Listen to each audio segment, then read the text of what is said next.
En este podcast quiero abordar diferentes temas, desde una manera integral, en la neurociencia, en psicología, educación, desarrollo personal también, como pareja, como mamá, como hija. La mayor parte te aseguro que va a ser desde una evidencia científica y la otra parte también te voy a compartir algunos casos desde mi experiencia personal y profesional. También tendremos invitados de diferentes temas que nos van a estar aportando y orientando en temas muy específicos. Así es que quédate para conocer con más detalle.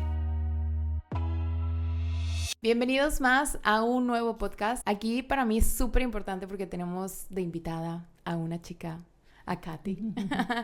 Aquí quiero que ella se presente, que me platique todo lo que es ella, porque la verdad que ella es una experta en la crianza.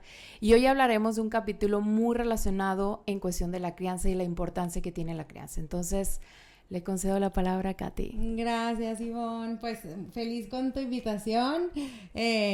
Grabando en domingo en la noche, claro que sí, porque no coincidían nuestras agendas. Pero bueno, creo que a las dos nos apasiona muchísimo lo que hacemos. Y pues bueno, igual de profesión psicología y bueno, creo que la vida nos va llevando, ¿no? En donde tenemos que estar. Y después de ser maestra de preescolar muchos años, me di cuenta que definitivamente hay que trabajar también con los papás para poder ver resultados en los niños, ¿no? Entonces, fue cuando me convertí en mamá que me certifiqué en disciplina positiva y luego que encontré Conscious Discipline, que ahí también coincidimos. Y bueno, pues la verdad es que creo que también otra cosa que tenemos en común es que nos encanta aprender. Así que, pues bueno, llegó la primera maestría y luego la segunda y después el doctorado. ¿Pero qué en desarrollo maestrías? humano, ¿Qué maestrías la estudiaste? de Ciencias de la Familia y después la de Psicología Neuroeducativa. Y ahorita justo también las dos que coincidimos que acabamos de graduarnos y de terminar la formación para profesionales en prevención de abuso sexual infantil. Y pues bueno, creo que la verdad, así como en el cerebro, todo está conectado, ¿no? Exacto. 100%. Exacto, totalmente. Pues el día de hoy vamos a hablar acerca de analizar la película Intensamente 2, porque yo la vi, claro que me súper encantó y al mismo tiempo hubo muchos momentos en que no estaba totalmente de acuerdo en muchos aspectos. En muchos sí, pero en otros no totalmente. Entonces vamos a desglosar esta película. Si no has visto la película, te invito a verla primero y después escuches este podcast o escucha este capítulo y ve la película, porque al fin y al cabo vamos a irte explicando como esto es lo que pasa en la película y cuando tú lo veas va a ir haciéndote clic y como también aterrizar como la idea que está dando la película, lo que a ti se te haga más fácil. Sí, porque no nos vamos a preocupar de no spoilear para poder hablar de todo. Y yo creo que ya para cuando estamos estrenando este capítulo, ya estoy súper segura que muchas personas ya la vieron. Entonces, por eso quería como aterrizar mucha información, porque me han llegado amigas que han estado asistiendo este fin de semana, escuchando precisamente, viendo la película y haciéndome preguntas de que la primera es, Ivonne, ¿pero por qué? O sea, ¿por qué esta situación sigue pasando todos los días? O sea, ¿por qué? Que ese fue el primer mito de que sí, totalmente. Esa es la primera parte que quiero comentar. Que todo lo que pasó en la película no fue de solamente un campamento de fin de semana. Claro, digo, bueno, partiendo de que volvemos con Riley, la protagonista, ¿no? Y sus papás. Sí nos dan un poco de contexto en la película, que han seguido pasando los años, ya tiene 13 y ahora va a vivir como una experiencia relacionada a un año antes de entrar a la secundaria, ¿no? En plena adolescencia. Y regresamos con las emociones básicas tanto en la cabeza de Riley como en la del papá y la de la mamá. Y se va justo, como dices, de fin de semana a un campamento, ¿no? Y ahí es donde está como todo el setting de la película ubicado, pero eso es lo primero que tenemos que decir, que no necesariamente todo ese proceso que vimos sucede solamente en un fin de semana, obvio. Y también súper importante, lo manejan como que a los 13 años es cuando sucede eso. Y es totalmente falso. Así Porque a es. los 13 años es donde está el pico más fuerte. Y ahí es donde, digamos, donde está más intenso, donde está más seguido. Ese fin de semana está como más prolongado en cierta forma. Ujú. Y sucede alrededor de los 9 a los 10, 11 años. ¿Estamos de acuerdo? Así es, ahí empieza todo. Sí. Realmente todo empieza en eso. Entonces ponen como, ya tiene 13 años y, ya tiene cambio de cuerpo. Y no es cierto, los cambios de cuerpo empiezan a los 9, 11 años. O sea, Sí. yo creo que papás de preadolescentes y adolescentes ubicarán esa situación. De que, ahora es esto, la primera parte de la película, de que, Sí. ahora ella tiene amigos y ahora hace esto. Cosas normales que tiene en el cambio también de físicos. Sí. Totalmente no empieza a los 13 años. Sí, no, desde antes. Como que quisieron como concentrarlo todo en ese pedacito, pero sí, eso también como para tener la información como debe de ser, es todo un proceso y no es de la noche a la mañana, definitivamente. También otra de las cosas es que pusieron como nada más a una niña y el proceso de una niña y de un niño son totalmente diferentes. Está estadísticamente comprobado que el proceso es este reajuste que tiene en el cerebro el ser humano en esta etapa, en las niñas pasa primero que los niños. Así es. O sea, eso también es súper importante porque a lo mejor los niños, o más bien mamás de niños, van a ir como de que no, pero esto no me pasó a esta edad o no me pasó esto. Tomemos en cuenta también esta parte que estadísticamente y científicamente está comprobado que primero desarrollan este proceso de reestructuración las niñas antes que los niños. Así es. Y de hecho terminan antes las niñas, por lo tanto, o sea, por obvias razones, ¿verdad? Maduramos más rápido. Exactamente. Y es por eso que hacemos el clic y ya se nos hacen como que, estás en eso apenas. Porque es como, ya hice ese cambio y esa estructuración ya la creé en mi propio cerebro. Sí, ¿Okay? así es. ¿Algo más que querías agregar en esta parte?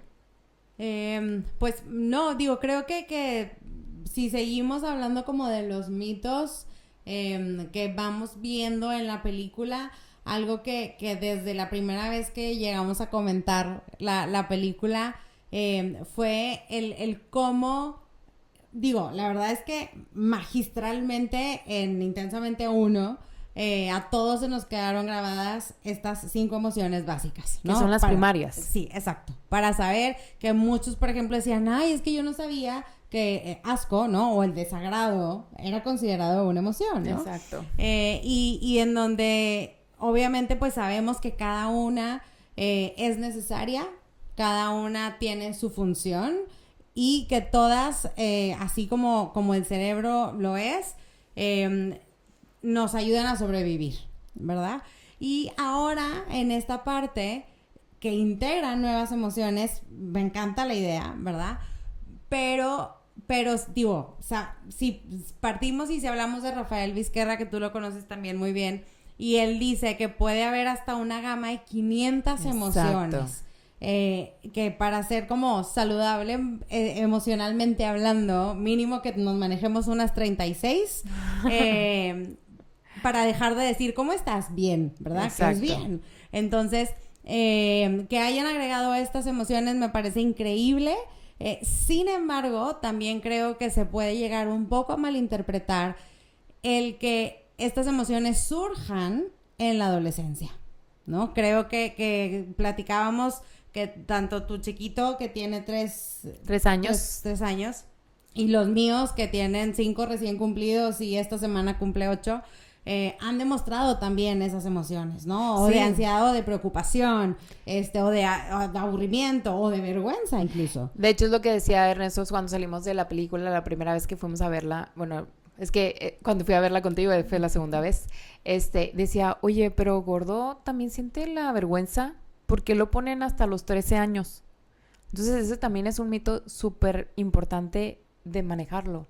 O sea, y yo creo que también a lo mejor por el hecho de la falta de habilidad pudiera ser que las personas se quedan con esas emociones primarias, como que solamente el miedo, el enojo, la tristeza, la felicidad y el desagrado, como que nada más se quedan esas emociones. Y sí, sin embargo, si nosotros vamos desarrollando la habilidad de la conciencia emocional desde temprana edad, ese chiquito puede aprender y surgir y permitir que su consola, como quien dice, pueda manejarla las diferentes emociones. Sí, sí, totalmente. Y que, digo, es una gama tan amplia, ¿verdad? Que yo creo que tendrían que hacer demasiados personajes, ¿verdad? Para poder hablar de todas las emociones. Pero, ¿qué pasa, por ejemplo, con la frustración? Que es también un derivado del enojo, ¿no? Que creo que para muchos niños les pasa esta parte de, chin, es que no me está saliendo como yo quería, o esto no es lo que, o incluso a los que están aprendiendo a hablar. Es que no sé cómo decir esto todavía y por eso se enojan y se frustran y viene el desborde, ¿no? Entonces, el considerar que muchas emociones están durante mucho tiempo presentes antes de la adolescencia y que tal vez después van agarrando diferente tono, ¿verdad?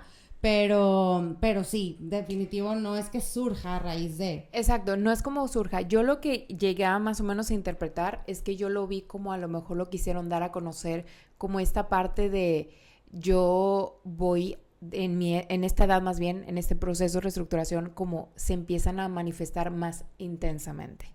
Uh-huh. Es lo que yo pudiera como, ok, siempre ha estado, pero en la película, bueno, volvemos a lo mismo, se manifestó como...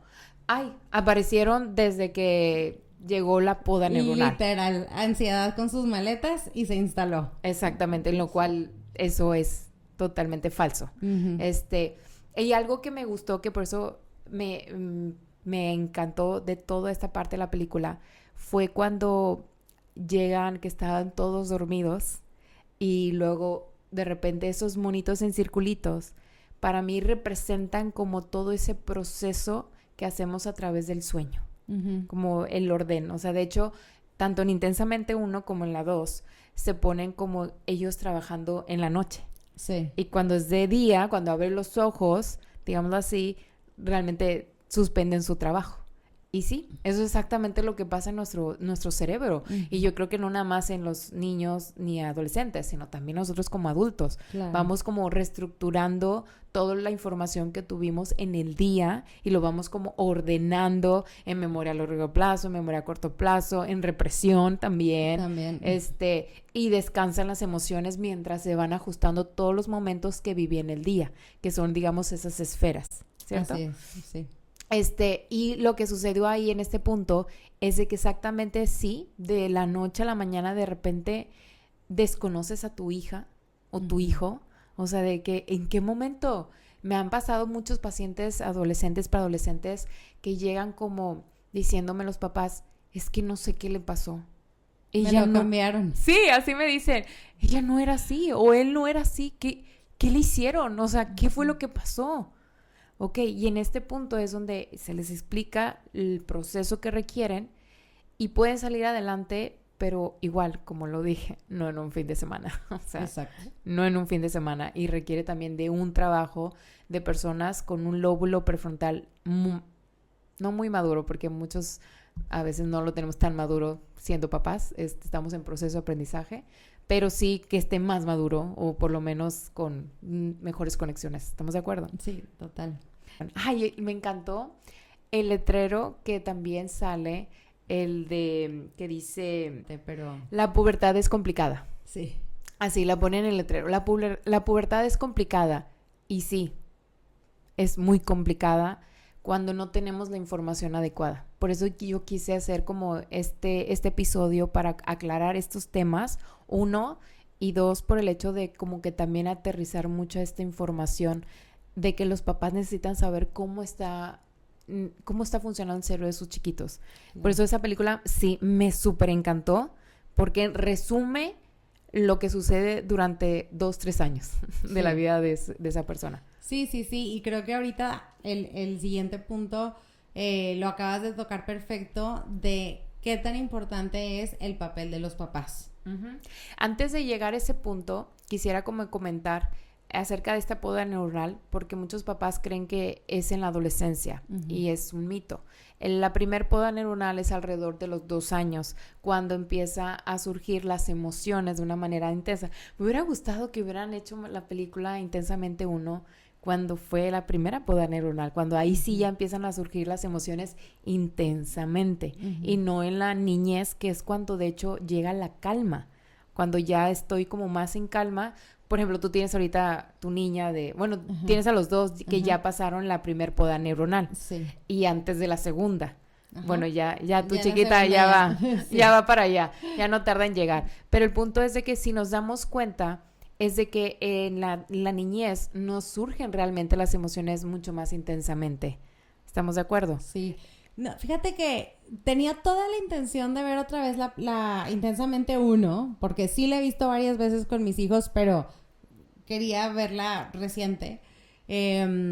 Porque sí, no te puedo decir ahorita específicamente la edad en la que empieza Riley en la primera película, ¿no? Pero sí me acuerdo de haberla visto, por ejemplo, en La Periquera y hacerles sensación de asco al brócoli. Cuando salió el desagrado. Ajá. Ahí fue cuando salió el desagrado. Ajá. Pero y luego salió el miedo, luego cuando empezaron como las emociones, digámoslo así, lo hicieron en resumen. Sí. Pero la edad aproximante del Riley es de antes de entrar a la preadolescencia, porque de hecho el final de la primera película sale cuando se despide de un muchacho y le empieza a despertar como ese gusto por ese chico. Sí. Por eso también deberíamos de platicar como qué emociones creemos nosotros que podrían haber metido también, ¿no? Exacto. O sea, como que ¿qué otras son como súper claves que para nosotros o en lo que hemos visto? Que yo, por ejemplo, diría, para mí estaría increíble que metieran la gratitud. Exacto. O sea, cómo si está, la empatía. Si está, por ejemplo, igual científicamente comprobado que la gratitud te hace estar como en un nivel de energía súper alto y que es de las más positivas, vamos a llamarlo así, sin clasificarlas en positivas y negativas, sino las que te hacen... Se desarrolla la neurogénesis con la gratitud y con la generosidad. Así es. Como que hubiera pasado si ella hubiera estado como agradecida en ciertos momentos, ¿no? De que, bueno, me pasó esto, pero gracias por esto, ¿no? O sea, exacto. como ese cambio. Pero sí, la empatía también estaría padre, o el amor. Ajá, ¿no? Exacto, porque de hecho estuvo muy curioso, pero en la primera película, igual que en la segunda película, sigue existiendo solamente una emoción agradable. O sea, ¿cómo? No, ahí es donde todos se lo echan a la felicidad, toda la tarea. Y eso es falso, o sea, también está, como dijiste, la gratitud, está el amor, también está como la amistad, el valorarse, el sentimiento de sentirte capaz, de sentirte orgullosa. Valiente. Entonces, esas emociones como todas las hablaron de lo desagradable, que no es negativo, para mí no hay emoción negativa. Exacto, no son ni buenas ni malas. Exactamente, ¿no? Son emociones que se sienten desagradables y que se sienten agradables, pero solo pusieron una, no sé si te diste cuenta de eso. Sí, totalmente. O sea, ahorita que aparecieron 4 nuevas emociones, igual, emociones desagradables. Sí, que te hacen sentir incómoda o sí. Exacto. Muy bien, ahora vamos a este punto que estabas mencionando de los padres. ¿Por qué lo consideras tú así? Bueno, creo que al final los niños conforme van creciendo y van sentando bases en la psique, ¿no? El cómo se va desarrollando el cerebro tiene todo que ver con su entorno, ¿verdad? Exacto. Entonces, y quiénes están alrededor de ellos, obviamente, pues los padres, ¿no? Y la familia en general, pero ya sea o mamá o papá o ambos o la familia y si hay hermanos y luego todo lo demás, lo que viene, ¿no? Si vivo en una comunidad tal vez muy unida, si la escuela a la que voy es qué tipo de escuela, qué tipo de sistema y todo eso como te va ayudando a irte desarrollando y a desarrollar habilidades para la vida y estas emociones y conociéndote tú también, etcétera. Entonces, los papás sí o sí juegan un rol fundamental en la vida de los hijos, ¿no? De hecho, todo este boom que hay también ahorita con el tema de las heridas de la infancia está también relacionado con los papás, ¿no? Totalmente. O sea, entonces, y digo, la verdad es que yo también siempre en los cursos de crianza digo, nos vamos a equivocar. O Somos Claro. humanos. Entonces, haz tu cochinito para que tu hijo pueda ir a terapia después, ¿verdad? O antes, cuando lo necesite. Pero que nosotros sepamos, número uno, que tenemos un trabajo muy importante en entender nuestra historia para conocernos mejor, para saber quiénes somos y no al proyectarnos con nuestros hijos, tratar como de hacerlo lo mejor posible desde el amor, buscando lo mejor para ellos, ¿no? Para mí es como, esto es una analogía que hago a los papás. Tú tienes un puño de arena y lo quieres aventar a un vaso de agua. ¿Cómo se vería ese puño de arena dentro de ese vaso de agua? ¿Cómo se vería? Pues primero todo revuelto, ¿no? Ajá, pero se vería el agua turbia. Sí, totalmente. O sea, y si yo agarro ese mismo puño de arena y lo aviento al mar, ¿cómo se vería en el mar? Desaparece. Sí. Totalmente desaparece. Entonces, para mí el agua representa el tiempo, la calidad, la energía, la fuerza y el amor y el respeto que tú haces de día a día a día. Entonces, si es la cantidad muy significativa, los errores que tú tengas como mamá se van a desaparecer en esa gran cantidad de cosas que has hecho. Uh-huh. Pero si no le inviertes en energía, tiempo, respeto, amor congruente, porque yo no estoy diciendo que no amemos a nuestros hijos, o sea, no hay una mamá que diga que no ame a su hijo, pero yo digo congruente porque pues para mí es como te puedo decir que te amo y te grito, y como puedo decir te amo y te humillo, a eso me refiero a amor congruente. Si tú tienes esa cantidad, en grande se va a desaparecer, y si la tienes en pequeña, pues por eso se van a estar dando a conocer más esas heridas y esas distorsiones o traumas simples o traumas complejos también. Claro, claro, claro. Sí, totalmente. Entonces, pues bueno, digo, sí, como papás tenemos una gran responsabilidad, y bueno, al estar conscientes de ello, pues nos ayuda a poder informarnos, ¿no? Creo que ahorita en esta etapa que nos está tocando vivir de papás hay demasiada información, incluso hasta de más que Sí, totalmente. Entonces creo que ser muy inteligentes como para saber que la fuente es confiable, que eso va con lo que yo creo y lo que yo pienso, y agarrarme de eso para poder tener toda la información para poder hacer lo mejor que pueda, ¿no? Exacto. Y bueno, todo surge este tema de hablar de los papás porque hablan en la película, como muy pocos momentos, o sea, digamos, la involucración de los padres dentro de ese fin de semana. Sí, digo que al final creo que es porque el setting de la película es en un campamento, ¿no? En un fin de semana lejos de los papás.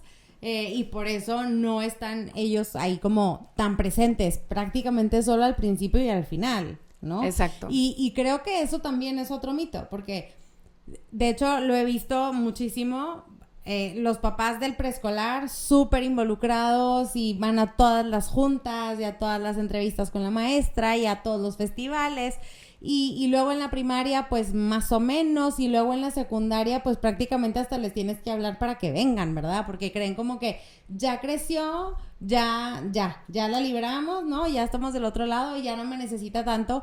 Y no nada más porque tu hijo ya se sabe hacer un sándwich, ¿verdad? Y ya no te necesita para dormir, quiere decir que ya es totalmente independiente, ¿no? Falso. Sino es una etapa también súper importante donde también necesita mucho acompañamiento y que, ojo, muchas veces el adolescente te va a decir, ya déjame en paz o no te necesito. Igual que a los 2 años cuando También. tuvo su reestructuración. O sea, Luis Ernesto ya está saliendo, gracias a Dios, de esta primera etapa. Ya la vamos librando cada un paso menos en su vida. El punto es de que claro que a los 2 años, cuando esa reestructuración, es porque existe un proceso de duelo. Y eso es lo que también no se maneja en la película, que esta etapa de reestructuración es un proceso de duelo, de dejar de ser niña para convertirse en adolescente. Uh-huh. Entonces la pusieron así como, di lo que no te gusta, te dijeron un grupo musical. Sí. Entonces fue como que no, ya no te gusta, pero realmente sí me gusta, pero también me gusta ahora lo otro. Es totalmente falso, porque este proceso, por eso también es tan largo, porque ese proceso llega a pasar, de hecho lo puse en uno de mis reels, donde esa dualidad, esa parte de dejar de ser una etapa para convertirte automáticamente en otra, requiere el tiempo, requiere un proceso de duelo. Uh-huh. Entonces ahorita Luis Ernesto, que está pasando, acaba de terminar, bueno, más bien, está por terminar esa etapa, digámoslo así, y es de que yo, y yo quiero hacerlo, y yo quiero hacer esto. Está en ese proceso de autonomía e independencia. Sí. Claro que en la preadolescencia va a resurgir al triple de autonomía e independencia. Entonces es como una línea muy delgada de la confianza al dejar que tú hagas lo que quieres y como quieras. De hecho, es lo que yo te decía, que aquí en Edenes tenemos, desgraciadamente, y porque digo desgraciadamente, a muchos pacientes adolescentes. Y estos pacientes adolescentes han sido casos muy difíciles para ellos, como por ejemplo situaciones de cutting o situaciones de sensaciones de dolor, de ya no quiero vivir. Una de las razones totalmente es por el uso de pantallas, uh-huh. porque están viendo redes sociales, cosas que no son reales. Me acaba de surgir una adolescente que llegó...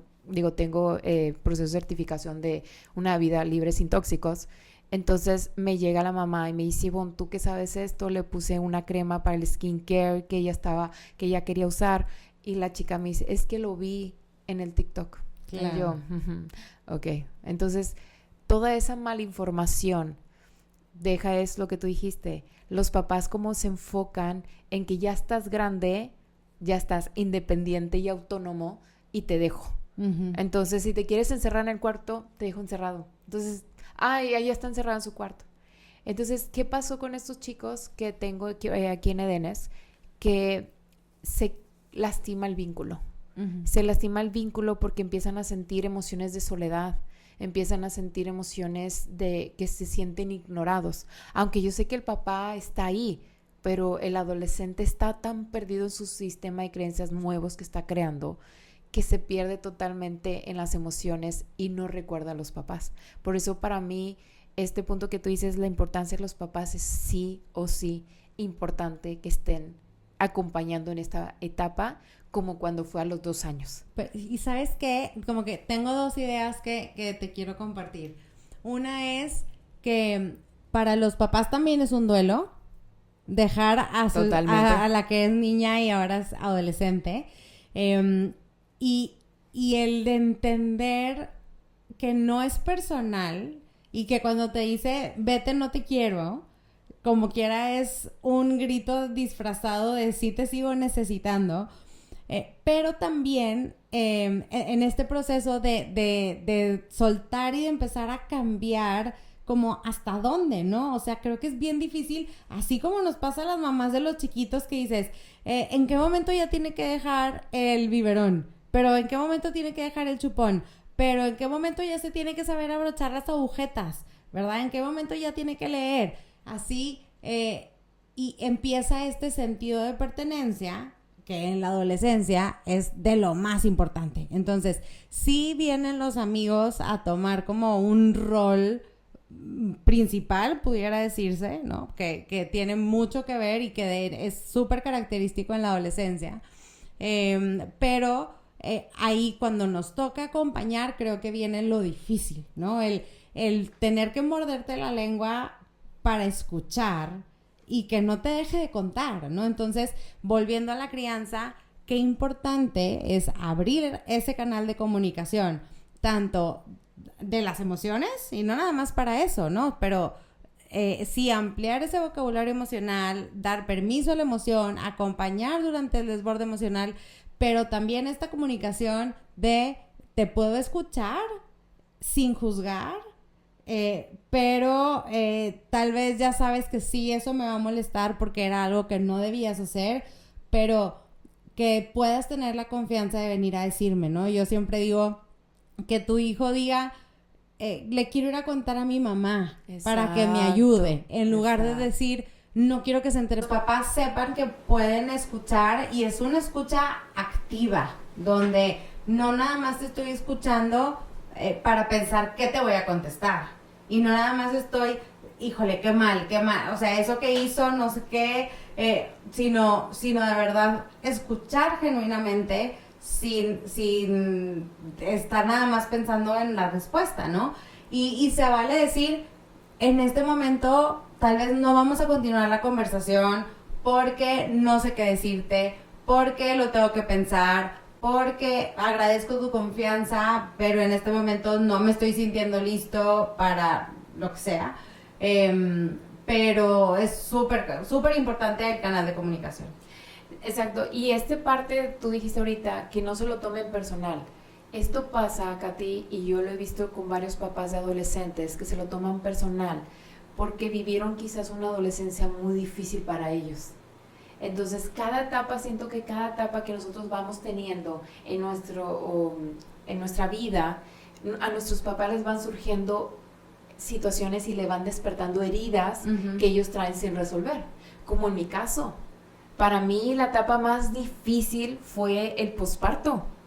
Y ahorita esta etapa, que digamos que supone que es la más difícil, para mí ha sido como, la verdad, la más fácil que la del posparto. ¿Pero por qué? Porque a mí me despertaron muchas cosas al ser mamá y al tenerlo bebé, al estar sola, se me activaron todos los engramas, es decir, mi sistema nervioso activó todas las sensaciones que se quedó guardado en mi sistema nervioso cuando yo era recién nacida.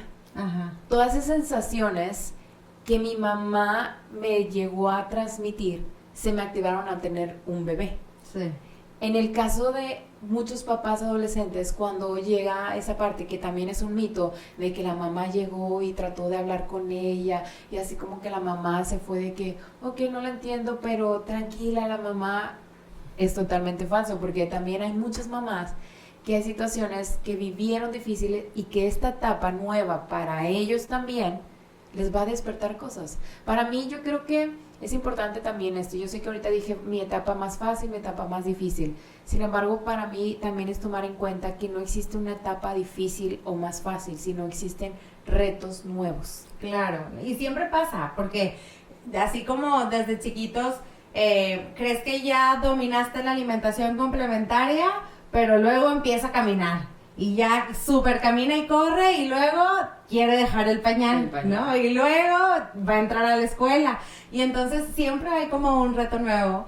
Y específicamente aquí en la adolescencia, en esto que decimos de que no es personal, pero es que no es personal, o sea, es bien diferente lo que te dice tu hijo, por supuesto, a lo que te dice la señorita del supermercado, ¿verdad? El vínculo es diferente, por supuesto que te va a pegar de una u otra manera, pero nunca es personal. ¿A qué voy con eso? A que cuando el chiquito de 4 años te dice, te odio, eres la peor mamá, tampoco es personal. Sí, y aquí en esta parte es que si te lo tomas personal y te está costando procesar esa información que te dijo tu chiquito, y aún sabiendo que eso es lo común y lo esperado en esta edad, porque está hablando su cerebro emocional, entonces ahí ya es falta de habilidad. Exacto. Ya no es falta de información, ya es falta de habilidad. Y cuando es falta de habilidad, ahí es donde necesitamos ayuda de alguien a que nos pueda acompañar en ese desarrollo de esta habilidad. Sí, totalmente. Bueno, decías también ahorita un poco como de la represión, ¿no? Ah, sí, aquí lo tengo súper fuerte. Aquí en mayúscula lo puse, represión. Sí, porque como ella que está poniéndose ansiosa, ¿no? Porque se va a ir al hockey el fin de semana y les dice a los papás, y si voy y hago todo mal, y el papá lo primero que hace es decirle, no digas esas cosas, y la invalida por completo. Exacto, y aparte no la redirige, no le enseña la habilidad. Y ahí en esta parte donde existe un tubo que sacó Felicidad y que dijo, ay, estas cosas ya no sirven. Entonces, como no sirven, vamos a desechar, decía, lo bueno se queda y lo malo se va. Así es. Entonces, ¿qué pasa? Eso pasa en nuestro cerebro precisamente. Sucede que las cosas que nos lastimaron y que no fueron las más óptimas de acuerdo a nuestro sistema de creencias, lo va a reprimir porque porque ese es un mecanismo de defensa que nosotros como seres humanos necesitamos para poder no tener un desequilibrio en la psique. Uh-huh. Entonces, no es que sea malo, sino que no podemos reprimir todo y dejar de pasar ciertas situaciones y verlas como una forma o una oportunidad de aprendizaje para poder desarrollar una habilidad. Como cuando llegan conmigo papás y me dicen, Ivonne, es que le dolió mucho el cambio de maestra. Y yo, súper, porque eso lo está viviendo ahorita aquí. Claro, no es súper que esté sintiendo esas emociones, sino que súper que lo esté viviendo en una etapa donde tu mamá y papá puedan acompañar a tu hijo en este proceso y pueda ver y pueda crear conexiones neuronales de ver a mi mamá y a mi papá como un acompañamiento de una situación difícil. Entonces, cuando crezca y exista una situación, digámoslo, desde la parte de juicio muy grande, su cerebro ya supo, porque creó esas conexiones neuronales, que las personas que la van a acompañar o lo van a acompañar son esas personas seguras que es su mamá y papá. Claro. Entonces, sí, totalmente. No estoy de acuerdo que hayan puesto como esa parte. Bueno, no es que no esté de acuerdo, me encantó más bien cómo lo explicaron, que es exactamente lo que pasa en nuestro cerebro. Y existe esa represión más grande y el mecanismo de defensa más grande que tiene una persona que busca ser perfecta. Sí. Que todo tiene que ser perfecto y todo lo reprime. Hablando de eso, fíjate, tengo un paciente adulto, en donde todo es perfecto para él. Y llega conmigo y me dice, es que yo no tengo ningún trauma. Y yo, ok, por eso tienes indicios de cáncer. Por eso llegó conmigo. Y luego me dice, pero pues es que mi infancia fue feliz, Ivonne. La verdad que yo no me acuerdo que mi mamá me haya pegado o que haya recibido algún abuso o un choque. No, nada que ver. Y cuando vamos trabajando en el proceso de terapia, salieron tantas cosas que ha estado viviendo este chico, procesos tan fuertes que no para de llorar en las sesiones porque todo lo reprimía, ya que la perfección le hacía reprimirlo. Por eso es como que en esta parte ponen a la felicidad. Yo creo que más de la emoción de la felicidad la pondría como en la emoción del perfeccionismo. Sí, y de hecho hay una frase que me encantó, que cuando voltea alegría, voltea con tristeza. Y le dice, si yo voy, tú vas. Cuando se van todos a dormir. Que todos se van a dormir y se meten al tubo para ir al sistema de creencias. Ajá. Si yo voy, tú vas. Y después, cuando están todos juntos, no me acuerdo qué pasa, que están como frente al tablero y tristeza, como que voltea a ver alegría y le dice, ándale, como que haz algo. Y alegría voltea con tristeza y le dice, está bien, lo necesita. Entonces como que cuando alegría se hace para atrás y permite que también se vive esa emoción, ¿verdad? Entonces sí, también esa parte me encantó. Y qué importante es todo del sistema de creencias. Sí, pero antes de llegar ahora a este tema, porque es súper importante, me encantó cómo lo explicaron, me explotó la cabeza cuando vi lo del sistema de creencias. Pero para poder terminar este punto, creo que volvió a aparecer la misma problemática, pero diferentes contextos de la felicidad. De querer que todo sea felicidad, que todo sea perfecto, y que en la primera película luchó contra la tristeza. Uh-huh. Y que al final se dio cuenta que para que llegue la felicidad, que para mí era más amor, la emoción más del amor, uh-huh, porque fue cuando ganó algo y todos se le acercaron y fue la amistad, también la emoción de la amistad, que se le acercaron, se dio cuenta que gracias a sentir la tristeza podría aparecer una emoción agradable, que bueno, en ese caso era la felicidad. Y en esta película fue exactamente lo mismo. Uh-huh. Ven igual villano a las emociones desagradables y no las ve como igual de necesarias. No sé si te diste cuenta de este punto. Sí. Totalmente. Creo que para que puedas sentir una tiene que haber pasado también la otra. Si no, ¿cómo vas a poder comparar? O sea, al final todo es como un abanico, ¿no? Un espectro súper amplio. Y para poder saber si estás en un lado o en otro, pues tienes que haberlo transitado. Y todas las esferas que ella estaba reprimiendo, todos esos momentos que estaba reprimiendo, fueron por la ausencia de la ansiedad. Uh-huh. Y cuando ella estaba viendo y estaba en la montaña de las situaciones reprimidas, se da cuenta que de verdad es importante la ansiedad en ese proceso. O sea, porque la ansiedad en cierta forma me va a ayudar a prevenir a que no caiga en tal situación. Sí, porque la ansiedad cuando se presenta, llega y le dice, yo soy la que le ayuda a Riley a ver el futuro, a preocuparse por lo que todavía no puede ver o por lo que todavía no ha pasado, ¿no? Y digo, también me gustó mucho esa presentación porque tal cual, ¿no? Es ansiedad, exceso de futuro, ¿verdad? Yo le llamo pensamientos catastróficos. Sí, también, claro. Así le llamo, pensamientos catastróficos, de estar pensando solamente en el futuro, pero en negativo, porque la ansiedad no piensa en positivo. No. O sea, piensa en todo lo malo que va a pasar si no hago tal cosa. Pero de esta película, que te digo, me encantó tanto que explicó la remodelación que tiene el cerebro y lo del sistema de creencias, que ahorita la verdad que te digo que me causó mucha sorpresa, y cuando lo vi yo de que wow, por fin alguien habla del sistema de creencias. Sí, y que es otra cosa que también se va construyendo desde siempre. Exacto. Desde siempre, o sea, cuando, no sé, esta etapa tan importante que decimos de los 2 años, que el niño empieza con yo solo, o no, yo puedo, o no, yo quiero. Y tal vez hay muchas mamás que por lo que tú quieras, por cualquier creencia que tienen de que soy una mejor mamá si yo te ayudo, o no quiero que manches nada, o entonces mejor yo te doy con la cuchara, te doy inconscientemente el mensaje de tú no eres capaz. Exacto. Tú no puedes, yo lo tengo que hacer por ti. Y eso es lo que no manejaron en la película, como que esos momentos de cómo se van surgiendo.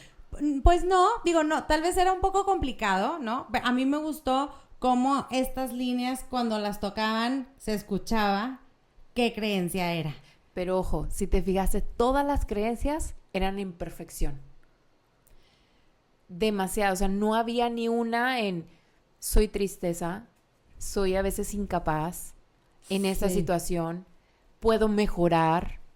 No hubo esa parte del sistema de creencias. O sea, como yo veía que el sistema de creencias la primera vez para Riley era totalmente perfeccionismo.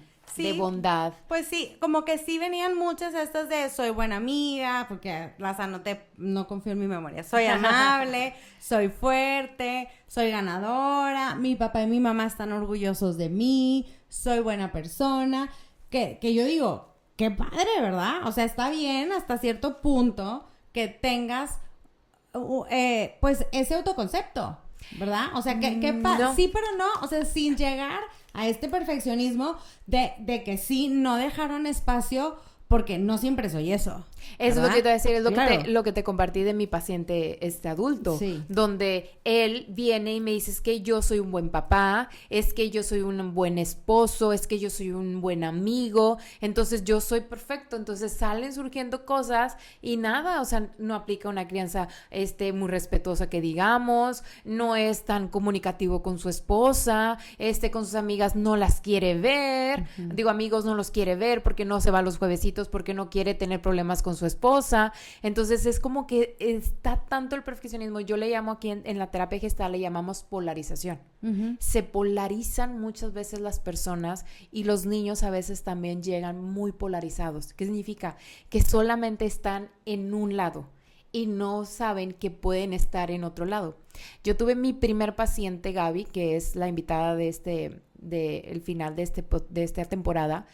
Ella es donde habla acerca de su proceso y ella era una niña que no se permitía sentirse perfecta. y le desarrollaba desde los 7 años crisis de ansiedad porque ella quería tener amigas, entonces quería ser perfecta, entonces como tengo que ser bonita, me tengo que peinar, debo hacer esto, y no se permitía a veces ser floja, no se permitía a veces equivocarse. Y ahorita ya a sus 19 años que tuvimos la charla, ella me dice, pues yo sé que me equivoqué en elegir mi carrera, hablé con mis papás y les dije, es que me di cuenta que esto no me gustó. Entonces quiero estudiar otro y me puse a investigar. Entonces me di cuenta de esto, esto y esto, porque ahí en esa terapia en la que trabajamos esa polarización, aceptar tu parte buena, como quien dice, y tu parte mala, y ver la parte mala como una oportunidad de crecimiento y una oportunidad de poder ser. Claro.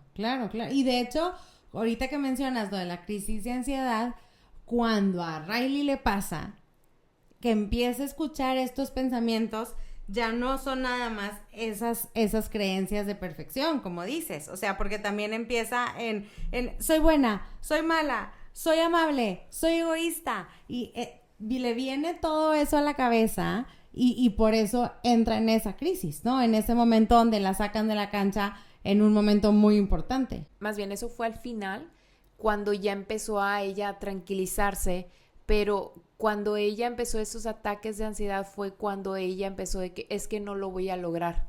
Empezó a pensar en futuro, porque ansiedad es pensar en futuro, como tú lo dijiste, con pensamientos catastróficos. Y cuando empezó a decir, soy buena, soy incapaz, soy esto, ahí es cuando ya empezó a bajarse la crisis de ansiedad, cuando empezó a darse cuenta que ella es un todo y que no es totalmente perfecta. Así es. O sea, es esa reestructuración de esa psique que va llegando a tener ese sistema de creencias, que eso también me encantó, que eso sí pasa en el cerebro, el sistema de creencias, que por eso es que los papás llegan conmigo y me dicen, es que me cambiaron a mi hija o mi hijo, ¿qué le pasó? ¿Por qué? Porque así literalmente es como que le arrancan ese sistema de creencia y se va surgiendo uno nuevo por la búsqueda de identidad. Y esa búsqueda de identidad se va más despertando por la cuestión social, está más despierta la parte social. Entonces, si yo no desarrollé ese sentido de pertenencia de una manera sana, va a ser más difícil para mí poder llegar a ser yo de una manera sana. Y sobre todo si no tengo la redirección de los papás, como ahorita lo dije. Sí. Y acá lo vemos que todas traen el mechón del pelo, ¿no? Pintado de rojo, y ella también, pues va y se lo pinta. Que al final se lo dejó y al mismo tiempo siguió siendo la misma realidad antes. Por eso dije, esto no es un fin de semana. Sí. O sea, para poder darme cuenta, es como también como mamá, es como el reencontrarme con mi nueva versión. O sea, soy mamá y al mismo tiempo quiero seguir la de antes, pero no puedo ser la misma de antes. Es como también voy a agarrar esa mamá esa persona que era antes de ser mamá, y voy a ver esta nueva mujer y las voy a integrar. Claro. Y eso mismo pasa en la adolescencia. Integras esas dos partes. Sí. Y luego que justo, digo, también me gusta cómo se acercan al final y el cómo ella va diciendo, bueno, pero, bueno, no sé si ya quieres llegar ahí, a ese punto No, podemos llegar, dale. De cuando está ansiedad con el tablero y llega alegría y le dice, a ver, creo que ahorita ya te toca venir a sentarte en el sillón de masaje, a tomarte el té, y tiene todo el kit, ¿verdad? La velita, el incienso y no sé qué más. Y le dice, pero eso no está pasando ahorita. Exacto. Vamos a enfocarnos. ¿Qué sí podemos controlar? ¿Qué ya sabemos que va a pasar mañana? Pues el examen. Bueno, pues entonces vamos a ponernos a estudiar para el examen. Eso sí lo puedo controlar. Exacto. ¿Verdad? Y eso me encantó. Eso es manejar la ansiedad de una manera sana y utilizar la ansiedad cuando se requiere. Como por ejemplo ahorita, que sí me dieron crisis de ansiedad en la noche, porque para grabar el podcast estaba de que funcionan los micrófonos y que la cámara y con qué lo voy a conectar. Es la primera vez que voy a conectar y qué voy a hacer, a ver, funciona, y no dormí toda la noche pensando y estudiando, agarrando libros, y de aquí voy a ver mi bibliografía para poder explicar también desde la neurociencia, bla, bla, bla. Así estuve durante la noche, pero gracias a la ansiedad estamos aquí. O sea, y tengo todo en orden. Que eso es bueno. Pero, más bien, al mismo tiempo, si yo permito que la ansiedad esté, si yo permito que la ansiedad esté todos los días en todas las situaciones de mi vida, el cuerpo paga la factura. Claro. Que fue lo que demostró, es lo que también quería aclarar.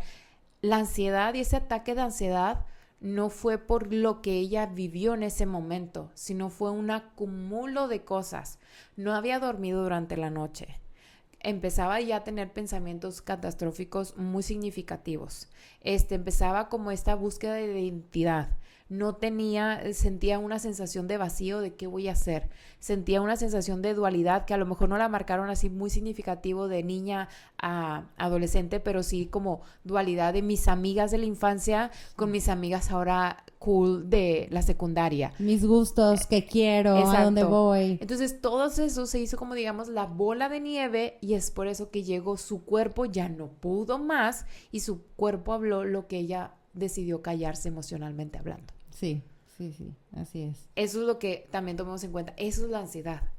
Entonces a nuestros hijos no hay que cuidarlos cuando les dan los crisis de ansiedad, sino hay que cuidarlos desde que son bebés para que esas crisis de ansiedad no se hagan ese acumulo de cosas que traen una tras otro, tras otro, tras otro, tras otro. Y algo que no apareció ahí tan notorio fue las redes sociales. Uy, 100%. Claro. Me hubiera encantado como que hubieran hablado de eso, de las redes sociales, porque de verdad es un tema muy fuerte, muy difícil, que acabo de tener una niña que ahorita lo comenté y lo vio en el TikTok. Sí. Vio en el TikTok y me dice, es que ¿por qué tienen la cara tan perfecta? Y yo, porque tienen filtro. Exacto. Y saqué mi celular y le puse un filtro y de que, ¡ay! Me veo bien diferente. Y yo, me dice, no soy yo. Y yo, exacto, es un filtro. Uh-huh. Es un filtro lo que hay. Entonces, las redes sociales también es un factor muy importante. Muy importante, 100%. Que lo pusieron en el aburrimiento. También eso como que, sí, es verdad, el aburrimiento es como que lo asocian con el uso de las pantallas y eso fue así como que, qué difícil eso, pero es la realidad. El aburrimiento, la emoción del aburrimiento, para que no surja, es entreteniéndolo con un celular. Sí. Porque casi el aburrimiento no aparecía cuando no tenían celular en la mano. ¿Estamos de acuerdo? Sí. Y de hecho hay un momento en que le dicen, ¿dónde está tu celular? Cuando tristeza se lo roba, ¿no? Y creo que también eso incluso pudiera ser otra de las creencias de los papás. Porque si les preguntas qué quieres para tu hijo, qué quieres cómo quieres ver a tu hijo en un futuro, muchos te dicen, feliz. Quiero que mi hijo sea feliz. Ah, sí, totalmente. Es la pregunta que siempre me responden los papás. Siempre, pero volvemos a la gama de todas las emociones, ¿verdad? Y que no puedes estar feliz siempre y que la felicidad no es una meta. Porque no se trata de decir, yo voy a ser feliz cuando esto pase. Porque, y mientras eso pasa, también puedes ser feliz. Y después de que eso pase, también puedes ser feliz. Luis Ernesto, cuando estamos viviendo alguna situación, le digo, ahorita me siento molesta, Luis Ernesto, quisiera silencio. Y va conmigo y me dice, mamá, ¿ya te sientes contenta? Y yo, no me siento contenta, me siento tranquila. Pero ¿ya te sientes contenta? No, me siento tranquila. Me siento tranquila. Y eso le voy inculcando a mi hijo que no siempre puedo estar contenta y que porque sonría no significa que voy a estar contenta todo el tiempo. Que vuelva a lo mismo, es aceptar mis partes, todas mis partes, o sea, no polarizarme, sino aceptar mis polarizaciones.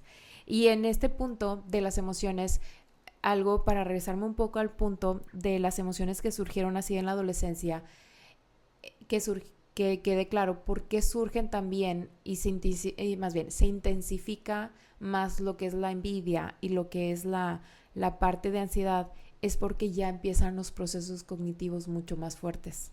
Sí. Que quizás, por ejemplo, la envidia es como que se requiere la metacognición. y la metacognición, que es ponerme en el lugar del otro, aproximadamente es a los 7 años. Entonces, pues le voy a decir que qué bonita se ve, pero realmente es comúnmente la forma en cuando sentimos la envidia. Y la parte de ansiedad es porque estás en pensamientos abstractos del futuro, y para eso se requiere también procesos cognitivos. También por eso también no es llegar a tan explícito esas emociones o tan notorias en una infancia tan más pequeña. Pero como dijimos, no significa que no estén. Sí están. ¿Por qué? Porque tenemos tantos niños que se arrancan las uñas, porque tenemos a tantos niños que les dan como esa parte de taquicardia, sudoración, se esconden realmente. Sí, así es. Totalmente. Otro punto que para mí fue clave y que lo pasaron muy poquito fue los maestros. Ajá. Cuando llegó la maestra de hockey, que primero la primera vez llegó así con que qué padre, no sé si quieren unir a mi campamento.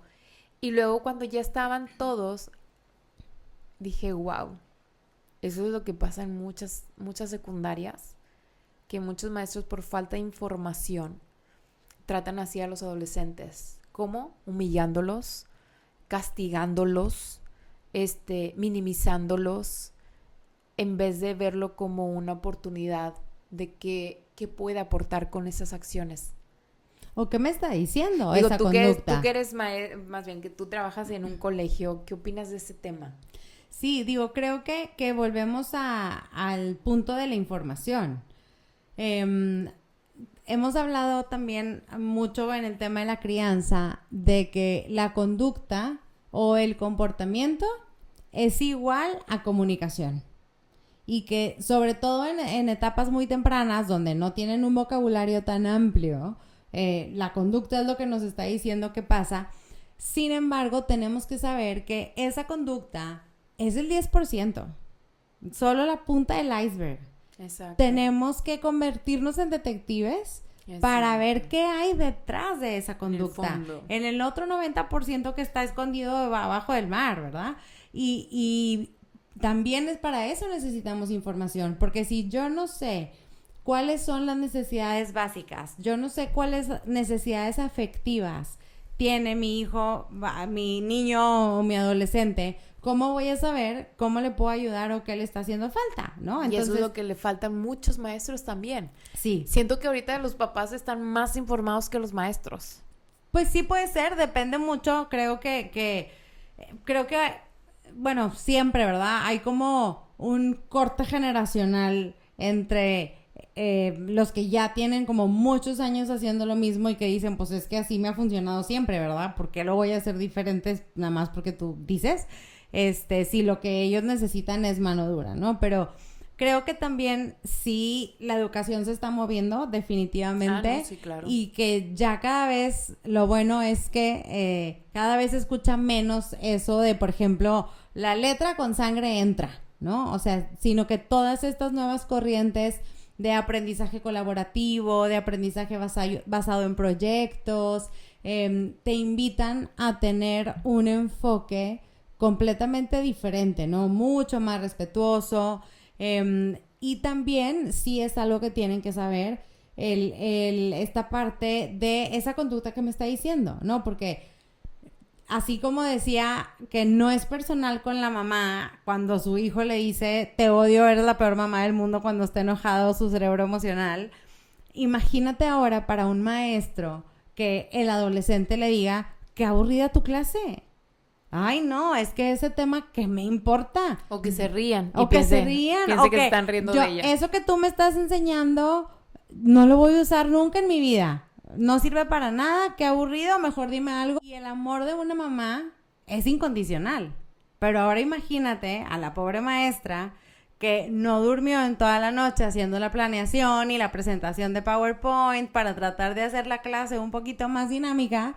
Y el adolescente diciéndole qué aburrida tu clase. Pues por supuesto que tal vez sí saben que no es personal, pero en ese momento, enfrente de los otros 25, que me estés faltando al respeto a mí, que soy la autoridad, y si yo no te pongo mano dura y no hago que haya una consecuencia, pues entonces, ¿qué va a pasar? Y todos los demás me van a decir lo mismo, ¿verdad? Entonces... Exacto, pero el problema aquí es que estos maestros no se dan cuenta de cómo impactan esas acciones o el querer disciplinar desde el castigo o desde la humillación o desde la minimización, lo que conlleva, como lo explicaban en Rally. Sí. O sea, empezaron ya a no querer ser su amiga, la empezaron a juzgar, porque si la maestra la juzgó, yo entonces también me puedo permitir juzgarla. Uh-huh. Entonces fue cuando ella se escondió y empezó como a escuchar todo lo que empezaron a decir, porque en cierta manera, por culpa de ella o por ella, fue quien hizo que el castigo para todas. Exactamente, y que fuera más difícil para todas. Y eso no estuve como de que, ay, fue para mí difícil de saber que a veces hay maestros de esta forma que actúan. Claro, o sea, y en este ejemplo que yo te pongo, qué diferente sería que la maestra respondiera, ay, ¿te parece aburrida mi clase? A ver, dame una idea de qué puedo hacer yo para que sea más divertido. ¿Qué te gustaría que hubiera en la siguiente clase? Y ahí elevas, ¿no?, la autoestima. Claro, o ¿qué te parece, no? Que de este tema investigas y tú expones la siguiente sesión, ¿no? Exacto. O entre todos vamos a hacer una lluvia de ideas para ver cómo podemos hacer más divertida esta materia. Uh-huh, y totalmente. Listo, ¿no? Y aparte, luego dicen, es que nada más lo hace para llamar la atención. Bueno, pues si quiere llamar la atención, ¿por qué no se la das? Pero de una manera preventiva y positiva y con un objetivo, ¿no? Buscando el fin de lo que tiene tu clase, ¿no? Hacia dónde vas y que eso también te pueda sumar. Lo mismo con las mamás, ¿no? Y es que el niño nada más quiere llamar la atención. Pues es que es una necesidad también. Entonces, si quiere llamar la atención, pues dásela y pasa tiempo de calidad para que no tenga que tener creencias equivocadas de tengo que portarme mal o tengo que ir a pegarle a mi hermano para que me volteen a ver. Exactamente. Y algo que, y bueno, otro de los puntos que vi en la película es cuando habla acerca de que arrancan su sentido de identidad y se está surgiendo uno nuevo. Eso es exactamente lo que sí. Eso sí pasa en la preadolescencia, pero igual no un fin de semana. Está súper fuerte esa parte. Sí, porque quita ese sentido de identidad, no sabe ni quién es ella, y está en esa búsqueda de identidad. Y claro que también teniendo esas personas a un lado que pusieron puras personas como muy educadas, muy deportistas, muy amables, en lo cual es totalmente falso. O sea, a veces se pueden encontrar con alguna persona y que ese sentido de identidad pueda llegarse también desde la carencia, si es que llegó a tener, a encontrar un sentido de identidad muy distorsionado. Entonces sí, eso pasa totalmente en nuestros preadolescentes, esa búsqueda de identidad, pero cuando hay esa búsqueda de identidad nueva y de esa reestructuración, hay momentos de vacío. ¿Quién soy yo? ¿Qué hago aquí? Existenciales, ¿no? Totalmente. Entonces sí, esta parte. Y luego sucede algo que también que me gustó, cómo explica el flujo de la conciencia. Sí. Que ese flujo de la conciencia se va perdiendo, o sea, esa parte de estar consciente de lo que estoy haciendo cuando yo estoy opuesto a lo que realmente soy y pierdo mi propia esencia. Y es donde lo manifiestan como se cayó como una avalancha, ¿cómo se podría decir? Que se cayó una parte y se distorsiona de un lado al otro. Que cuando le decían una cosa de que qué groseros, no qué groseros, porque ese flujo de conciencia se pierde cuando yo realmente limito a mis propias creencias y mis gustos. No sé si te diste cuenta en este punto. Sí. Te digo que se me hizo súper fuerte y volvemos al entorno. Porque al final, pues todas las experiencias y todas las vivencias que estás teniendo es lo que te ayuda a poder volver a construir un nuevo sentido de identidad, ¿no? Y ahora yo quiero hablar acerca de cómo poder ayudar a los adolescentes, porque en muchos adolescentes no es nada fácil, porque también lo manejan como siempre está liderando la felicidad. Y en muchos niños que van a entrar en una etapa de preadolescencia, no siempre lideró la felicidad. Uh-huh. Pudo liderar el enojo por el sistema de lucha, o pudo liderar el miedo por un sistema de huida y de paralización, por un un proceso de desarrollo en cuestión de la crianza como muy autoritario. Entonces es muy difícil a veces poderlos sacar de ahí.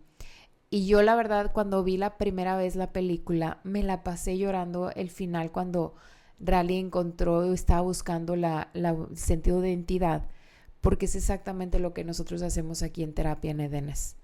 Esa búsqueda de identidad nosotros vamos a seguir investigando. Y de cuenta que yo me identifiqué con la felicidad, pero claro, vuelvo a repetir, lo ponen ahí como ella es la lóbulo prefrontal de toda la situación y el desborde, lo cual eso es totalmente falso. O sea, no, un adolescente no tiene todavía la habilidad completa para poder encontrar su sentido de identidad anterior, para poder volver a reestructurarse, no lo puede hacer por sí solo. Requiere de papás con conocimiento y habilidades para poderlo hacer. Y si en caso los papás no saben, es donde surgen los síntomas, que es por eso que vienen a terapia. O sea, la verdad que... Para buscar contención. Exacto. Para mí, el 99.9% de las personas que vienen a Edenes es porque o apareció un síntoma o porque les dijeron en la escuela que vinieran.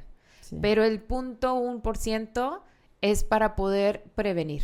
O sea, es algo impresionante. El punto es de que ese es el proceso, Katy, que en terapia es lo que se maneja en un proceso de terapia gestal, hablándote de cómo llegamos a buscar el sentido de identidad y está guardado en toda la represión, porque lo guardó el adolescente o el preadolescente porque sintió que necesitaba como reprimir su sentido de identidad para ser aceptada o aceptado en ese nuevo círculo social.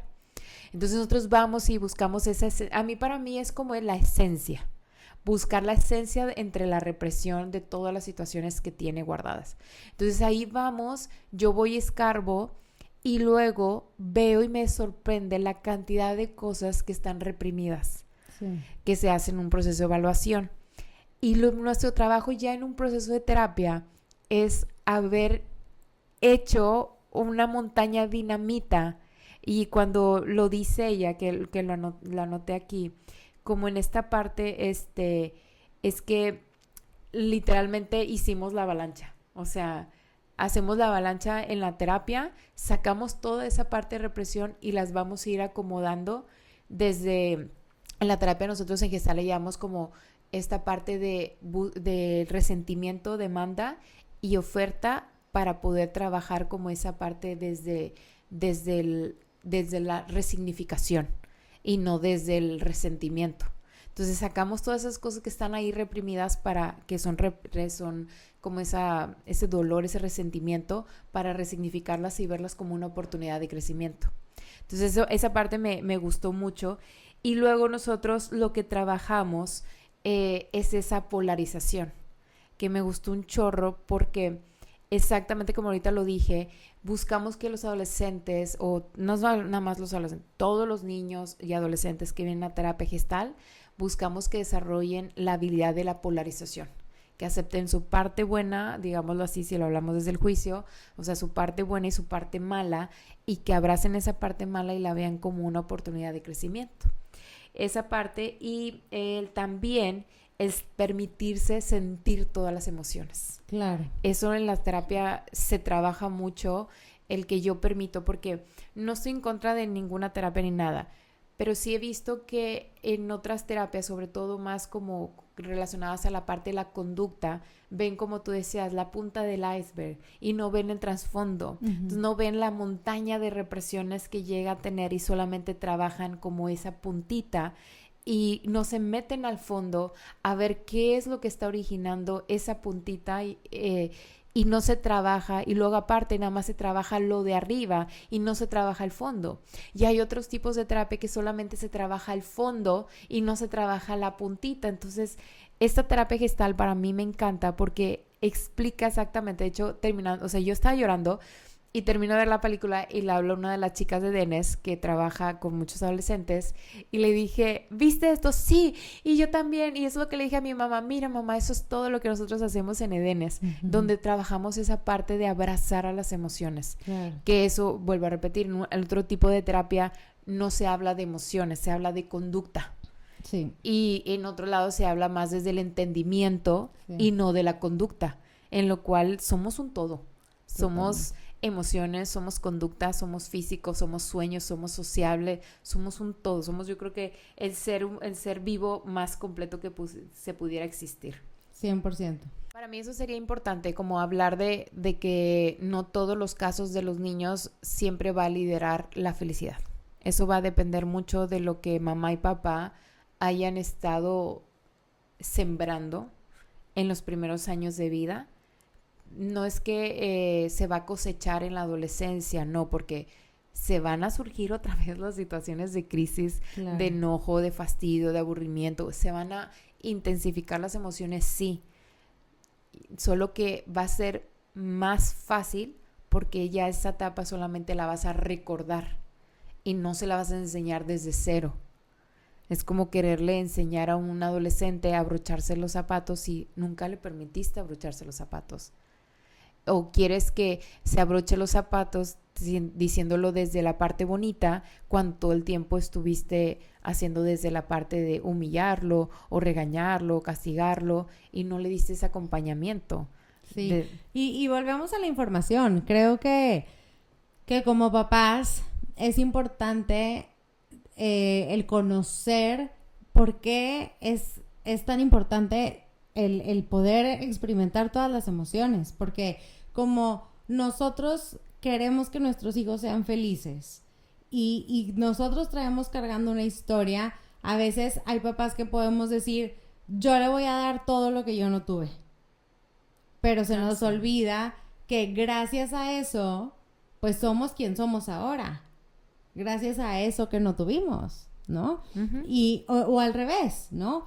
Entonces, el saber, porque culturalmente sí creo que todavía hay mucho trabajo de cara a las emociones que tenemos que hacer, muchísimo, porque si se sigue escuchando los niños no lloran, las niñas se ven feas si están enojadas y ya sabes, y entonces cuando tu niña está enojada y te hace un berrinche o tiene un desborde en una comida familiar, pues muy probablemente con todo este sistema de creencias lo que tú quieres es que se calle, es que deje de estar enojada y es que vuelva a estar feliz, ¿verdad? Y es como también mucho trabajo personal el decir, en este momento te estás sintiendo así. Sí, si no estás lista para estar aquí, te acompaño, vamos a otro lado en lo que podemos llegar a la calma de nuevo, pero que nosotros también tenemos que saber que no es nuestro trabajo como papás hacer felices a los niños. Exacto, ese no es nuestro trabajo. Es enseñarle habilidades. Y aparte tenemos nosotros también que estar bien para poder contener. Porque muchas veces o sea, después de que tienes tú un día súper pesado, de que un chorro de trabajo, que estás súper estresada y llegas y el niño, estoy aburrido, mamá, juega conmigo, o estoy triste, pues también lo que quieres es que se calle, ¿verdad? Entonces, la pantalla. Y entonces, un tema muy fuerte para mí. El permitir que se aburran, porque tampoco somos sus payasos, ¿verdad? O sea, ahora que vienen vacaciones... Que vivan la emoción del aburrimiento. Exactamente, ahora que vienen vacaciones, muchas mamás dicen, es que empiezan las vacaciones de los niños, pero se me acaban las mías, ¿verdad? Empieza ahora sí en mi trabajo de mamá. Y no es que no hayamos trabajado en todo el año, ¿verdad? Pero sí el decir, pues bueno, mi amor, a veces así nos sentimos, ¿verdad? ¿Qué piensa tú? ¿Qué puedes hacer al respecto? Ponte creativo, ¿verdad? Y también eso está bien. Y otro punto que quiero, ya por último, para cerrar la última parte de la película, y tú como experta en la crianza, habla acerca, sale Riley. Ay, siempre no sé si lo digo bien. Riley. Ajá. Riley. Llega con las amigas después del ataque de ansiedad, después de haber tumbado a una niña. Y vuelvo a repetir, después de su primer ataque de ansiedad, y llega a reparar así desde la bondad, desde la calma, desde la compasión, y fue así como que, ¿ah? Eso no pasa, eso, o sea, va a pasar, pero ya al final de la etapa de la reajustación, si lo estuviste tú practicando y ayudando a desarrollar esa habilidad o recordándola que la tiene esa habilidad. ¿Qué opinas de ese punto, de esa parte? Me gustaría que nos das como un poco más de contexto. Porque es no me acuerdo si fue con la que le dice, estamos en el mismo equipo, o si fue con la que era su amiga. No, fue con su amiga, fue con su amiga de la infancia, sí. Fue que por querer ella ser perfecta y mejor competencia, lo que hizo fue aventar a su amiga de la infancia, y fue cuando tuvo la falta, la metieron al cuarto de silencio de castigo, de los 2 minutos, de los 2 minutos del deporte de hockey, y en eso ella tuvo el ataque de la ansiedad. Sus amigas se dieron cuenta, pero después de su primer ataque de ansiedad, porque pues digo su primer ataque porque apenas acaba de llegar la emoción de la ansiedad, entonces previamente no había tenido nunca la ansiedad, si supongámoslo así. Entonces fue como su primer ataque y salió de ahí y salió así como, perdónenme, reparando, me disculpan, es que yo sentí que ya no iba a ser amiga de ustedes porque se iban a ir a otra escuela y ya nomás no íbamos a poder estar juntas, y me sentí presionada porque pues yo quiero hacer esto. Y fue así como que eso no sucede en los adolescentes, sí. Al menos que lo hayan trabajado mucho en la terapia o que lo hayan trabajado con los papás, pero no fue siendo su primer ataque de ansiedad, termina termina sola el ataque de ansiedad, como en esa parte donde la felicidad le dice la felicidad le dice a la ansiedad, suéltala. Sí. Eso no lo hace si lo tuviste en la práctica, si mamá le estuvo ahí redirigiendo las cosas, que no le aparecieron previamente. Supongamos, tuvo una mamá donde le enseñó a manejar esa parte de soltar y las cosas, pero ahí sería muy incongruente porque se supone que salió por primera vez la ansiedad. Uh-huh. Entonces, pues previamente no pudo haber una práctica de soltar la emoción de la ansiedad. ¿Ya? Sí. Bueno, claro, son procesos súper complejos y ambos pues son habilidades, y tal cual como todas las demás habilidades se van desarrollando y se tienen que estar trabajando y sobre todo practicando, ¿verdad? Porque luego también dicen las mamás, no, pues es que ya sabe, ya le dije, ya tiene que saber, ¿verdad? Y le digo, pues sí, yo también ya sé que tengo que bajarle al azúcar y como quiera me comí la rebanada de pastel, ¿verdad? Entonces, todos quisiéramos ir al gimnasio un día y ya tener súper músculo mañana. Y no, ¿verdad? También así son el desarrollo de las habilidades y de las habilidades emocionales también, ¿verdad? Entonces, de tanto de la introspección, de llegar a la metacognición y el autoconocimiento, ¿verdad? Entonces, creo que todas son habilidades complejas que requieren práctica, acompañamiento, y diferentes escenarios, porque además pues tal vez en algún momento pues practicaste que al final pues la familia es el primer laboratorio social, ¿no? Entonces con el papá, con la mamá, con el hermano practicas tal vez el pedir perdón, la empatía, la compasión, pero ¿qué pasa cuando no estás con tu hermano? Si no estás en un campamento lejos de todo el mundo un fin de semana, mucho más vulnerable. Exactamente. Muy bien. ¿Algo más que quieras agregar de la película? Yo siento que ya fue completamente justo. Pero sí nos gustó. Estuvo muy buena, muy interesante. Y pues bueno, ahí estábamos las dos tomando nota en el cine, sí. Justo por este tema tan apasionante para nosotros, pero creo que, para que la puedan entender grandes y chicos y que Exacto. sea atractiva para todos y que no se haga muy larga y que se hable de esto, ¿verdad? Que creo que eso es el primer paso, ¿no? La cultura y la información está creo que bastante bien hecha. Muchas veces la parte número 2 de las películas a veces no es como un gran éxito. No sé, fuera de Toy Story yo creo que todas han ido mejorando cada vez más. Es una súper buena parte número 2. No sé si vayan a sacar la 3. quién sabe, ojalá que... de mamá, ahora de mamá. Hay que hablarles por teléfono para darles algunas sugerencias. Siento que ahora habla de la reestructuración ahora de ser mamá, que también cambia el cerebro cuando eres mamá. Brain, 100% cambia. Oye, yo creo que, como tú dijiste, tiene muy buenos elementos, o sea, muy buen tema, hablar acerca del sistema de creencias, hablar de los ataques de ansiedad, de cómo poderlos gestionarlos, y cómo va esa parte de la reestructuración. Yo creo que esos son los 4 temas que yo consideré importantes abarcar y tomarlos en cuenta para abrir un canal de comunicación con nuestros adolescentes y preadolescentes que tengan o que van a estar como tu niña, que tú dices, como quiera voy a volver a venir.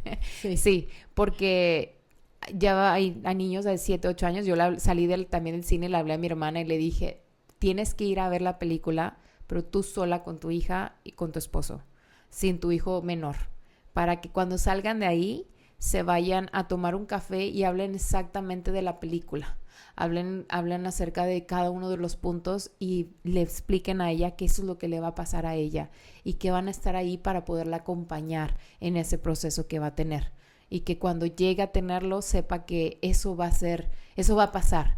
No es lo normal, o sea, sí es lo normal, mas no es lo ideal que viva tantas veces esos procesos de ansiedad o esos sentimientos de vacío.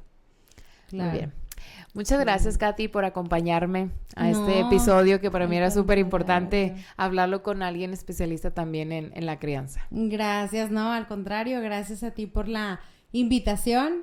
Y pues bueno, que no sea la primera vez. Exacto, cuenta con ello. Gracias, y pues bueno, igual si quieren también seguir aprendiendo de crianza, yo creo que a ti ya te siguen, a mí me encuentran en Instagram igual con Wise Parenting MX, y pues bueno, ahí compartimos el episodio cuando salga para que todo el mundo lo escuche. Para contactarte, ¿cómo te hacen? ¿Por medio de Instagram o alguna otra? Sí. Ahí en mi página también está el WhatsApp y el correo y... Ok, súper bien. Muy bien. Nos vemos en el próximo capítulo. Soy Ivonne Chávez y hablaremos en el próximo capítulo. Hasta pronto.